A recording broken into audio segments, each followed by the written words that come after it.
Sayın Cumhurbaşkanım, Sayın Başbakan, kıymetli misafirler, Türkiye Cumhuriyeti Hükümeti ve Irak Cumhuriyeti Hükümeti arasında müzakere edilen anlaşmaların imza törenine başlıyoruz. فخامة الرئيس ومعالي رئيس مجلس الوزراء الآن مراسم التوقيع على الاتفاقيات المبرمة بين حكومة جمهورية تركيا وحكومة جمهورية العراق. Türkiye Cumhuriyeti Hükümeti ile Irak Cumhuriyeti Hükümeti arasında gelir üzerinden alınan vergilerde çifte vergilendirmeyi önleme ve vergi kaçakçılığına engel olma anlaşması.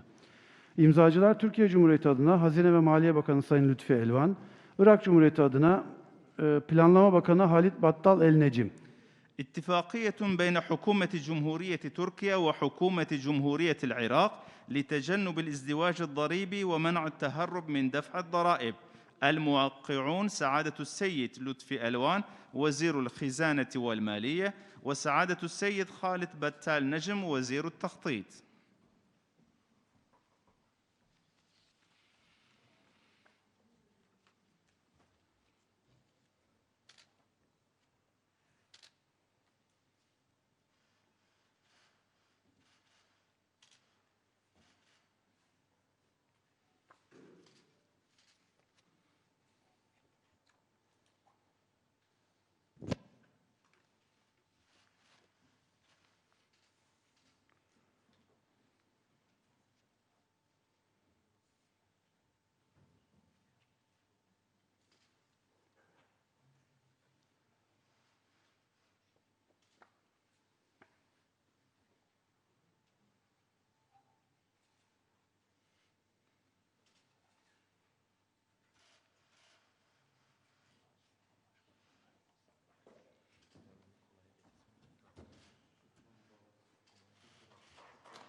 Türkiye Cumhuriyeti Kültür ve Turizm Bakanlığı ile Irak Cumhuriyeti Kültür, Turizm ve Tarihi Eserler Bakanlığı arasında kültürel işbirliği mutabakat zaptı. İmzacılar Türkiye Cumhuriyeti adına Dışişleri Bakanı Sayın Mevlüt Çavuşoğlu, Irak Cumhuriyeti adına Dışişleri Bakanı Sayın Fuat Hüseyin. مذكرة تفاهم للتعاون الثقافي بين وزارة الثقافة والسياحة في جمهورية تركيا ووزارة الثقافة والسياحة والآثار في جمهورية العراق. الموقعون سعادة السيد مولود çavuşoğlu وزير الخارجية التركي وسعادة السيد فؤاد حسين وزير الخارجية العراقي.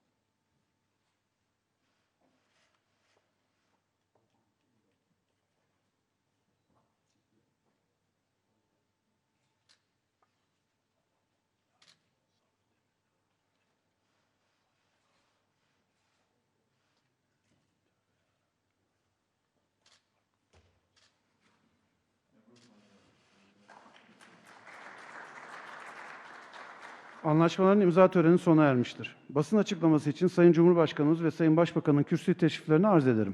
وبذلك تنتهي مراسم التوقيع وننتقل إلى المؤتمر الصحفي وندعو فخامة الرئيس ومعالي رئيس مجلس الوزراء إلى المنصة.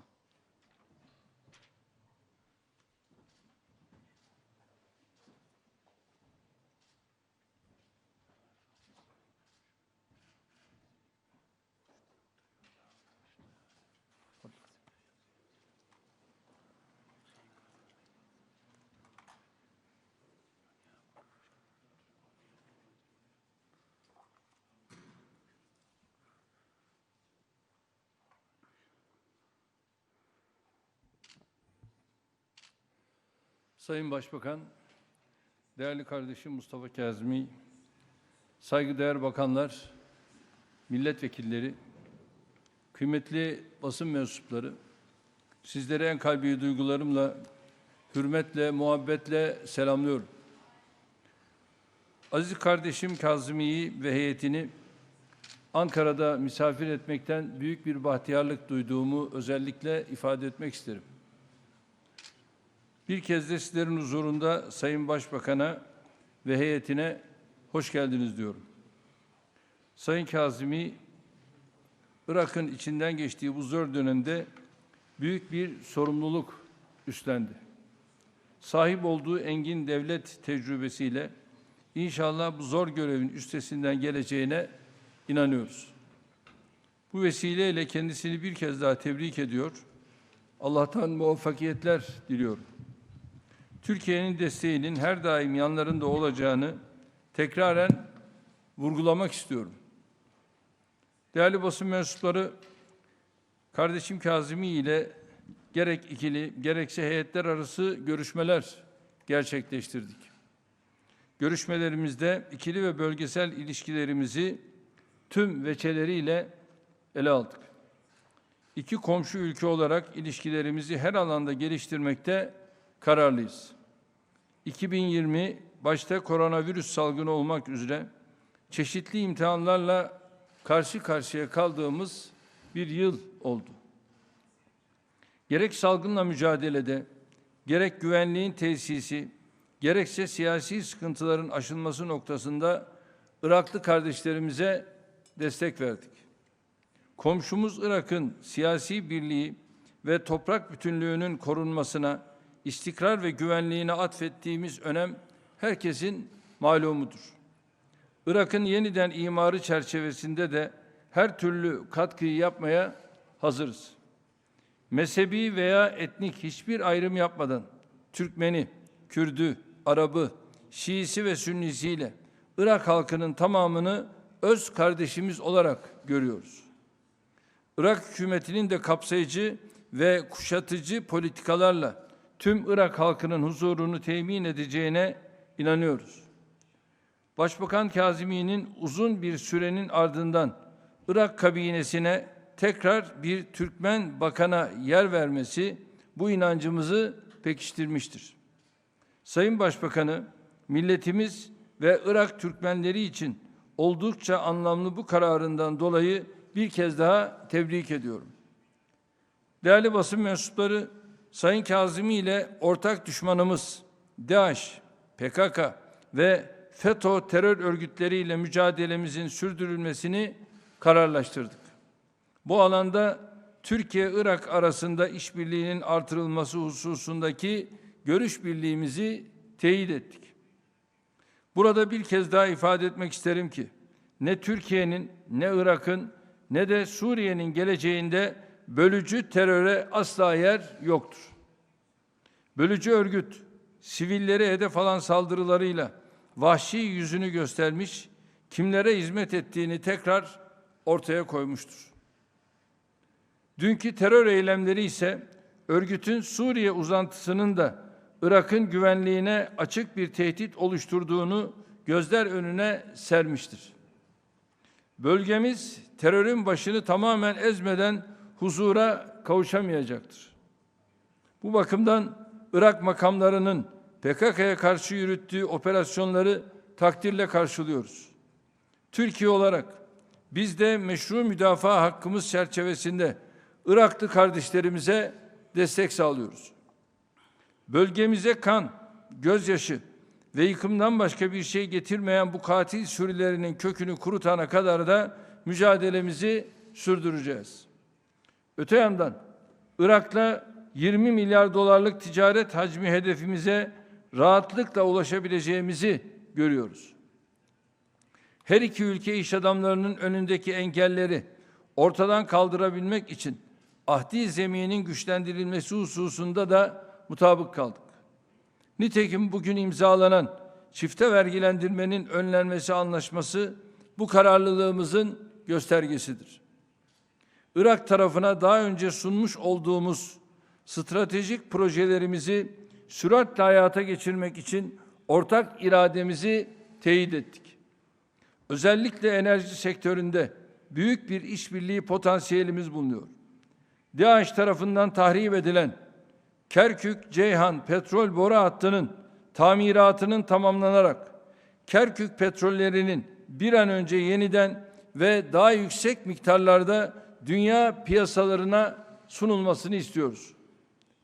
Değerli basın mensubu arkadaşlarım, iklim değişikliği, artan ihtiyaçlar, ve kuraklıklar nedeniyle dünyada suyun kullanımı konusunda teknolojinin sağladığı imkanları en iyi şekilde kullanmak artık zorunluluk haline gelmiştir. Ülkemiz sulama teknolojileriyle, atık su yönetimiyle, çevreci uygulamalarıyla suyun idareli kullanımı konusunda ciddi mesafe kat etmiş durumdadır. Bu konuyla ilgili olarak özel temsilcim Profesör Doktor Sayın Veysel Eroğlu'nun bu tecrübemizi Irak'la paylaşmak ve Irak'ın karşılaştığı güçlüklerin ortadan kaldırılmasına destek olmak amacıyla hazırladığı eylem planını Iraklı kardeşlerimizle paylaştık. Plan üzerindeki değerlendirmeler devam ediyor. Türkiye olarak biz suyun bir anlaşmazlık unsuru değil, işbirliği alanı olarak değerlendirmesini özellikle vurguluyoruz. Kardeş Irak'la bunu başaracağımıza samimiyetle inanıyoruz. Bu düşüncelerle sözlerime son verirken kıymetli dostlarımı Türkiye'de misafir etmekten duyduğum memnuniyeti belirtmek istiyorum. Kardeşim Kazımiye, ilişkilerimizin daha da güçlendirilmesi yönünde sergilediği irade için teşekkür ediyorum. Görüşmelerimizin ve imzaladığımız anlaşmaların hayırlara vesile olmasını Rabbimden niyaz ediyorum. Please. فخامة الرئيس، السادة الوزراء، الأخوة الصحفيين، في البداية أحب أن أشكر فخامة الرئيس أردوغان الصديق المشترك للعراق على كرم الاستقبال وحسن الضيافة. جئت إلى تركيا تلبية لدعوة من الحكومة التركية لتأكيد عمق التواصل والأواصر والعلاقات التاريخية تربط العراق وتركيا. أريد التأكيد على أننا نتطلع إلى مزيد من التطور في هذه العلاقة والعمل بشكل دؤوب ومستمر لمعالجة أي معرقلات أو معوقات لاستمرار هذه العلاقة وتطويرها. ناقشت مع فخامة الرئيس أردوغان كثير من الملفات ذات الاهتمام المشترك بين العراق وتركيا، وأكد حرصنا على ترسيم التعاون بين البلدين على أساس احترام المتبادل وعدم التدخل بالشؤون الداخلية وضمان المصالح المشتركة لبلدينا، والعمل للوصول إلى تفاهمات وبلورة مواقف موحدة اتجاه القضايا المشتركة والإقليمية. وبهذا الصدد نعمل على تفعيل المجلس الأعلى للتعاون الاستراتيجي بين الطرفين واللجنة العراقية التركية المشتركة. العراق بلد يريد التواصل مع جميع جيرانه، وليس في نيته الدخول في أي محور أو محاور، بل الاحتفاظ بعلاقات جيدة مع الجميع وفق مبدأ السيادة والمصالح المشتركة. تركيا بلد مهم تربطنا به علاقات تاريخية طويلة جدا، وبلد مهم في المنطقة وفي الشرق الأوسط، وتركيا هي أهم الشركاء التجاريين الرئيسيين للعراق، والشركات التركية لها حصة مهمة من الاستثمارات في العراق، ونحن نعول عليها في إعادة الإعمار ما دمرته الحرب ضد داعش وتطوير البنى التحتية لما عرفت من دقة وكفاءة فيها الشركات التركية وروح المغامرة في الدخول في تجارب ناجحة. نحن نريد مزيد من التطور في العلاقات الاقتصادية والشراكة الاقتصادية مع تركيا والاستثمار بشكل خاص في القطاعات التي يحتاجها العراق حاليا. أبواب العراق مفتوحة لجميع رجال الأعمال الأتراك والاستثمارات التركية، وهناك نعمل من أجل تذليل أي عقبات أمام هؤلاء المستثمرين. فهناك دعوة مفتوحة لكل رجال الأعمال. العراق أبوابه مفتوحة للشركات التركية للعمل ومساعدة العراق كذلك. أود أن أهنئ وأقدم الشكر الجزيل للحكومة التركية والرئيس التركي لاستقبالهم العديد من جرحى القوات المسلحة العراقية في المستشفيات التركية. هذا موقف لن ننساه لتركيا، وقفت معنا في معالجة أبطالنا في الحرب ضد الإرهاب. وود الإشادة بتعهد تركيا في مؤتمر المانحين الذي عقد في الكويت عام 2018 بتقديم منحة مالية لإعادة إعمار المناطق التي تضررت من الصراع العسكري ضد تنظيم داعش الإرهابي. نتطلع إلى خطوات عملية تفعيل هذه المنحة. فيما يخص ملف المياه، أبدينا استعداد التعاون مع الجانب التركي لوضع خطة عمل مشتركة، ونتمنى الوصول إلى رؤية شاملة لتنظيم جريان المياه وتوزيع الحصص لما يخدم حاجة السكان في هذه المنطقة. أنهارنا منحت العالم الحضارة والثقافة والإرث التاريخي، ولا بد من المحافظة عليها وحمايتها واستثمارها بالشكل الصحيح. فيما يخص الملف الأمني، موقف العراق واضح في إدانة وأي عمل يهدد تركيا أو الانطلاق من الأراضي العراقية لتهديد الأمن القومي التركي، وعدم السماح لأي جماعات أو تنظيم خارج عن القانون باستخدام الأراضي العراقية لتهديد جيرانه. ونتعاون مع الجانب التركي لمواجهة هذه الجماعات داعش والجماعات الإرهابية التي تهدد استقرار المنطقة. وقد قمنا مؤخراً بخطوات مهمة في منطقة السنجار وعلى الحدود العراقية السورية لمنع التنظيمات من دخول العراق، وهو حصل قبل يومين من محاولات لعبور بعض الجماعات إلى إقليم كردستان، وكان هناك موقف شجاع من قواتنا في الإقليم في الحد من هذه التجاوزات. العراق وقع اليوم مع تركيا ومع الجانب التركي اتفاقية تجنب الازدواج الضريبي ومنع التهرب من دفع الضرائب المفروضة على الدخل ورأس المال، كما تم توقيع مذكرة تفاهم في الجانب الثقافي. نطلع إلى زيارة الرئيس التركي إلى بغداد للتأكيد على أهمية هذه العلاقة بين العراق وتركيا. وشكرا جزيلا لفخامة الرئيس على حسن الاستقبال وحسن وكرم الضيافة. شكرا جزيلا. Şükran. Şükran.